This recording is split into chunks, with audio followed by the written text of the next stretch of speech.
Captain Insano shows no mercy. Straight cash, homie.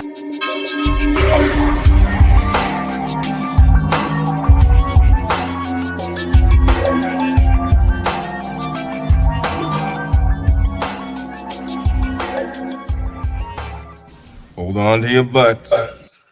Welcome back, everybody, to Base of Monsters Game Day. Well, thanks. The Base of Monsters Game Day podcast. I'm Ivan Vargas.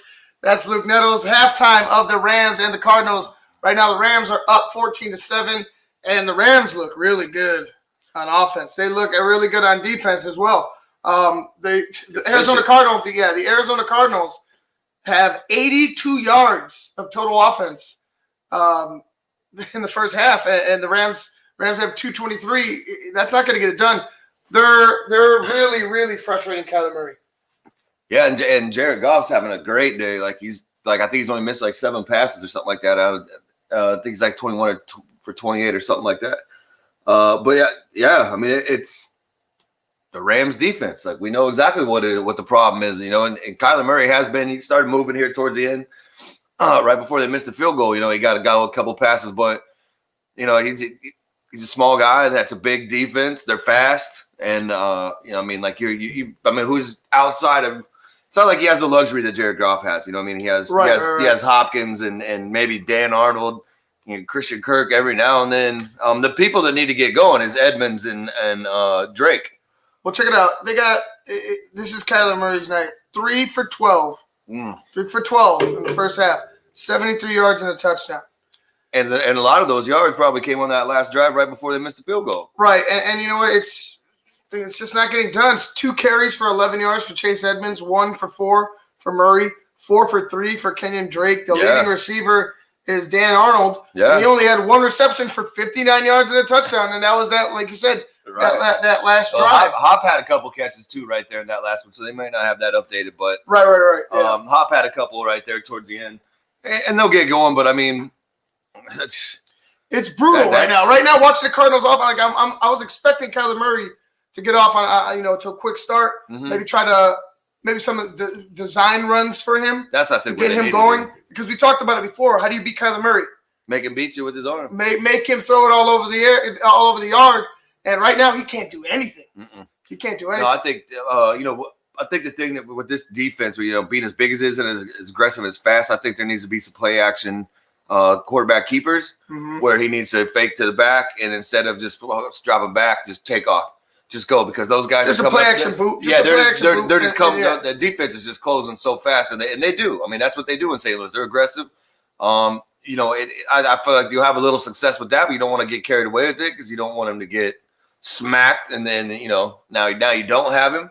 But the running game first and foremost, that offensive line they have to wake up, because with that running output that they're putting out there with Edmonds and Drake, I mean they're getting beat. They're just getting. You got Aaron Donald, they're whooping you in the trenches. They're just getting beat up front, and I mean that's the MO of a championship defense. Yeah, they dominate you up front, and that's what the Rams do, man.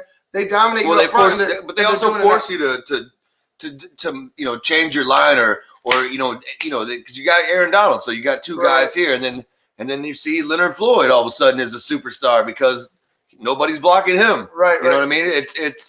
That's what's crazy about him. It's just like they force you into they force your line to do so much. Just to stop basically 2 guys, pretty much. The rest of the guys start coming through. So they need to run the ball, and there needs to be some bootleg. Get this. I think kind of like what we talk about all the time is get those defenses going side to side. Run them to the left, run them back to the right. Just get them going side to side. And I feel like that alleviate a little bit of that pressure. They're only down 7. Right. When it's all said and done, they're only down 7.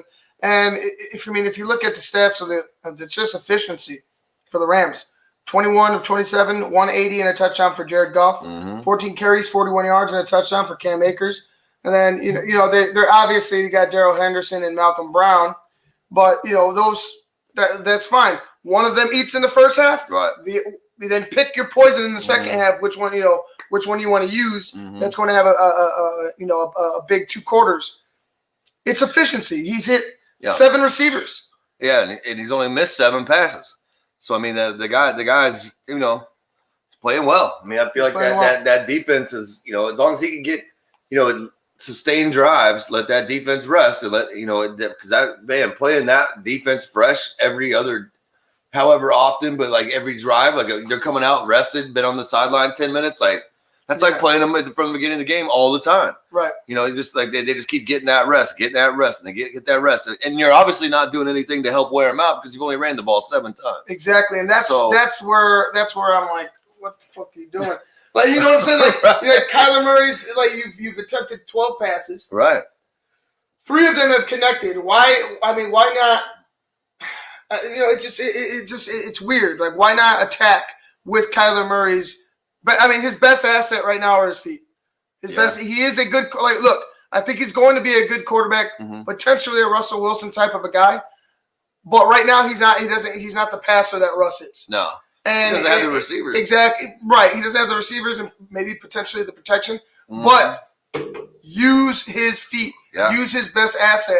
And I think that you might especially against an aggressive team because if they're running up the field at him, getting outside, that should be good. You just have to, then at that point, just basically falls down to your wide receiver. Can they throw a block for you? They've ran quarterback draws before, and I'm expecting them to try to get Kyler Murray going at least on the ground, if not through the air.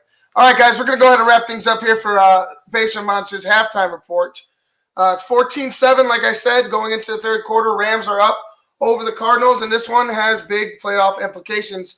Not only for the for the division, but for the wild card as well, and for a lot of different teams. Yeah. Like you spoke. All right, guys, we're gonna go ahead and get out of here. We will get to you at the end of Rams and Cardinals. Hopefully, the rest of the game is as good as the first half because it was a good first half. Yeah, it's just they've stymied the Cardinals. Well, you're seeing somebody to start inflicting their will, and like they've got the Cardinals set up now where they want them. Well, I'll say this: it's up to the Cardinals to exactly because you know what, like you said, this game is pretty much up in the air. Nobody's has grabbed the hold of it. The Cardinals can come back. Really, they're only down 7. They can come back in a heartbeat. So it's going to be interesting to see what happens in the rest of the second half. All right, guys. Until the post game. Peace.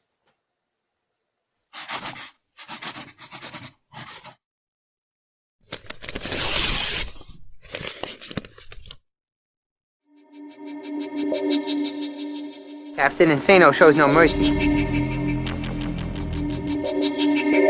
Straight cash, homie.